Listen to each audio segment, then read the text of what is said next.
क्या आपने कभी सोचा है कि राक्षस राक्षस क्यों कहलाते हैं? क्या ये हमेशा से ऐसे ही थे या इनके पीछे छुपा है कोई गहरी कहानी? नमस्कार दोस्तों, आपका स्वागत है हमारे चैनल पर, जहां हम आपके लिए लेके आते हैं हिंदू धर्म और पौराणिक कथाओं से जुड़ी रोचक कहानियाँ।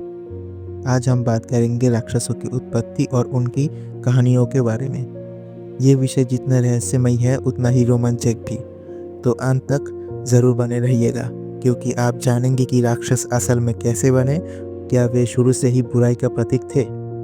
हिंदू धर्म में राक्षसों का उल्लेख वेद, पुराण और महाकाव्य जैसे रामायण और महाभारत में मिलता है। राक्षसों की उत्पत्ति का उल्लेख हमें विष्णु पुराण और ब्रह्म पुराण में भी मिलता है।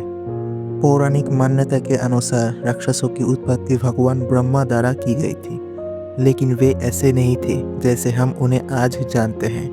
ब्रह्मा ने जब पूरी ब्रह्मांड का सृष्टि किया था तो उनके मन से दो प्रकार की प्राणी उत्पन्न हुए, देव और असुर। देव सत्य गुण से उत्पन्न हुए थे, जबकि असुर तमस गुण से। तमस गुण से उत्पन्न होने के कारण असुरों का झुकाव भौतिक सुख सुविधा, लालच और शक्तियों की ओर हुआ। उन्हीं असुरों की एक शाखा राक्षसों में बदल गई। राक्षस शब्द का उत्पत्ति संस्कृत शब्द राक्षा से मानी जाती है, जिसका अर्थ है संरक्षण। शुरुआती समय में राक्षस केवल बलशाली और बुद्धिमान प्राणी थे, लेकिन समय के साथ उनका शक्ति ने उन्हें अहंकारी बना दिया। ये अहंकार उन्हें धर्म और न्याय की रास्ते से दूर ले गया और वे अन्य प्राणी के लिए भय और खतरा बन गए। देवता और असुरों के बीच संघर्ष का आरंभ तब शुरू हुआ जब समुद्र मंथन की कथा सामने आई।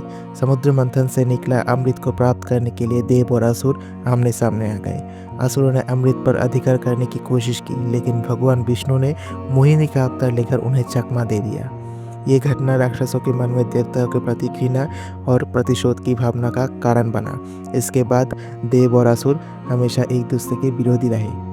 हिंदू पौराणिक कथाओं में कई ऐसे राक्षस का उल्लेख मिलता है, जैसे हिरण्यकश्यप। हिरण्यकश्यप एक शक्तिशाली राक्षस राजा था।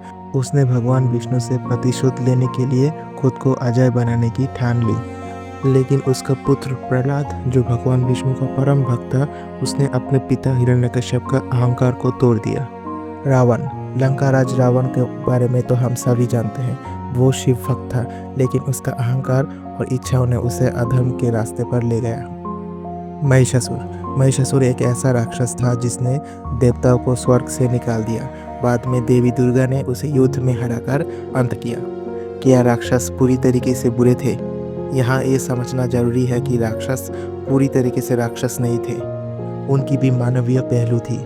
जैसे रावण एक ज्ञानी व्यक्ति था, उसने वेदों और शास्त्रों का ज्ञान अध्ययन किया था। हिरण्यकश्यप ने अपनी ताकत और संकल्प से दुनिया पर राज किया, लेकिन उनकी शक्तियों और ज्ञान ने उन्हें अहंकार और लालच में अंधा कर दिया। यही कारण है कि वो धर्म के मार्ग से भटक गए। क्या राक्षस सिर्फ पौराणिक कथाओं में ही है या वे आज भी मौजूद हैं? आज के संदर्भ में राक्षसों को प्रतीकात्मक रूप में देखा जाता है। ये बुराई, लोभ, अहंकार और हिंसा का प्रतीक है। जब कोई इंसान अपने स्वार्थ के लिए दूसरे का शोषण करता है तो वो राक्षसों के समान ही माना जाता है। राक्षसों की कहानी हमें कई सबक देती है, जैसे शक्ति और ज्ञान का उपयोग धर्म के लिए होना चाहिए, ना कि अहंकार के लिए। जीवन में संतुलन जरूरी है। तमस गुण का अधिक होना विनाशकारी हो सकता है।